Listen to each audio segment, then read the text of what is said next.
Hi hello welcome back to our channel. அனைவருக்கும் வணக்கம் நண்பர்களே. இன்றைக்கி நாம் இந்த வீடியோவில் எதை பற்றி பார்க்க போகிறோம் அப்படின்னு பார்த்தீங்கன்னா, டிஎன்பிஎஸ்சி குரூப் 4 உடைய ரிசல்ட் எப்போ வெளியிட போகிறாங்க, ரிசல்ட்டை குறித்து சில முக்கியமான அப்டேட் நமக்கு கிடைச்சிருக்கு. என்னன்றதை பற்றி இந்த வீடியோவில் பார்க்கலாம் வாங்க. ஸோ டிஎன்பிஎஸ்சி குரூப் 4 உடைய ரிசல்ட் தேதி என்னைக்கு வெளியிட போகிறாங்க அப்படின்ற மாதிரி சில அப்டேட் நமக்கு கிடைச்சிருக்குங்க. ஸோ அஃபிஷியலான அப்டேட் அப்படின்னு நம்ம பார்க்குறப்ப குரூப் 4 உடைய ரிசல்ட் வந்து பார்த்தீங்கன்னா இன்னும் ஒரு சில தினங்களில் வெளியாகும் என்று எதிர்பார்க்கப்படுகிறதுங்க.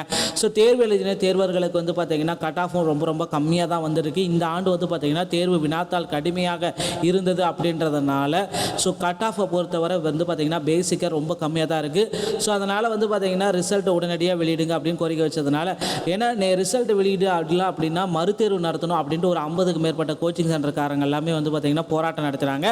ஸோ அந்த போராட்டத்தில் வந்து பார்த்திங்கன்னா மிகப்பெரிய பக்க விளைவுகள் தான் ஏற்பட்டிருக்கே தவிர பெருசாக ஒன்றுமே இல்லை. 50 பேர் வந்து பார்த்திங்கன்னா போராட்டம் கோச்சிங் சென்டருக்கு எல்லாருமே சேர்ந்து எங்களுக்கு மறுதேர்வு வைங்க அவங்க ஒரு பக்கம் போராடிட்டே இருந்தாங்க. ஆனால் போராட்டத்தை வந்து பார்த்திங்கன்னா யாருமே கண் கொண்டு பார்க்கல. ஸோ அந்த போராட்டம் டோட்டலாகவே வேஸ்ட்டுன்னு கூட நம்ம சொல்லலாம். ஏன்னா மறுதேர்வு வைக்க முடியாதுன்ற மாதிரி டிஎன்பிஎஸ்சி இருக்கிறதுனால இனி போராட்டம் நடத்தினா என்ன, நீங்கள் நடத்தாட்டி போனால் என்ன, அதெல்லாம் எந்த யூஸுமே இல்லை. ஏன்னா அவங்க கோச்சிங் சென்டருங்களை படித்தவங்க மட்டும் ஃபெயிலாக போயிட்டாங்க அப்படின்றதுனால வந்து பார்த்திங்கன்னா அவங்க போராட்டம் நடத்துகிறாங்க. ஸோ ஸ்கூல் புக்கில் படித்தவங்க வந்து பார்த்திங்கன்னா இந்த டைம் வந்து பார்த்திங்கன்னா நல்ல மதிப்பெண்கள் பெற்றிருக்காங்க அப்படின்றது எல்லாருக்குமே தெரியும்.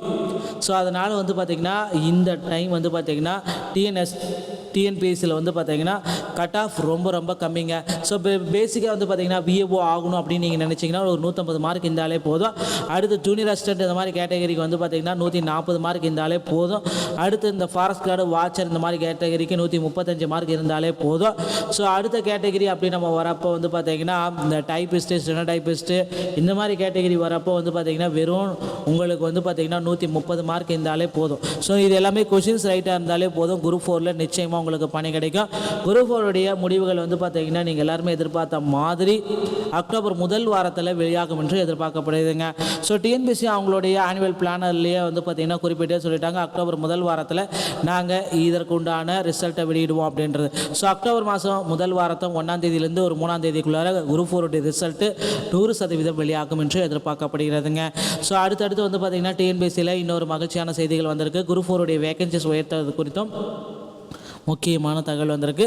ஸோ பொறுத்து வந்து நம்ம பார்க்கலாம். டிஎன்பிஎஸ்சி குரூப் 4 உடைய வேகன்சிஸ் உயர்வு விரைவில் இருக்கும், இல்லை எந்த விதமான சேஞ்சஸும் கிடையாது மக்களே. ஸோ குரூப் 4 உடைய வேகன்சிஸ் வந்து பார்த்திங்கன்னா கூடுதலாக ஒரு 10,000க்கு மேற்பட்ட வேகன்சிஸ் இருக்குது. இது வந்து பார்த்திங்கன்னா கடந்த ஆண்டுகளில் நடைபெற்றது போல தான். ஸோ வேகன்சிஸ் உயர்வு வந்து ஒரு புதிதான ஒரு விஷயம் கிடையாது. வேகன்சிஸ் கம்மியாக இருக்குன்றதுக்காக புதுசாக ஒரு வேகன்சிஸ் எல்லாமே இந்த டைம் வந்து க்ரியேட் பண்ணி வேகன்சிஸ் எல்லாமே உயர்த்தி அவங்கள குரூப் 4ல் நல்ல மார்க் எடுத்தவங்களுக்கு பணி வாய்ப்பு வழங்க இருக்காங்க. பொறுத்து நம்ம பார்க்கலாம். ஸோ டிஎன்பிஎஸ்சி சம்பந்தமான செய்திகள் அனைத்தையும் நீங்கள் உடனுக்குடன் பெற நீங்கள் நம்முடைய சேனலோட இணைந்தீர்கள். மீண்டும் ஒரு நல்ல தகவலோடு நாங்களை சந்திக்கிறேன். நன்றி, வணக்கம், தேங்க்யூ.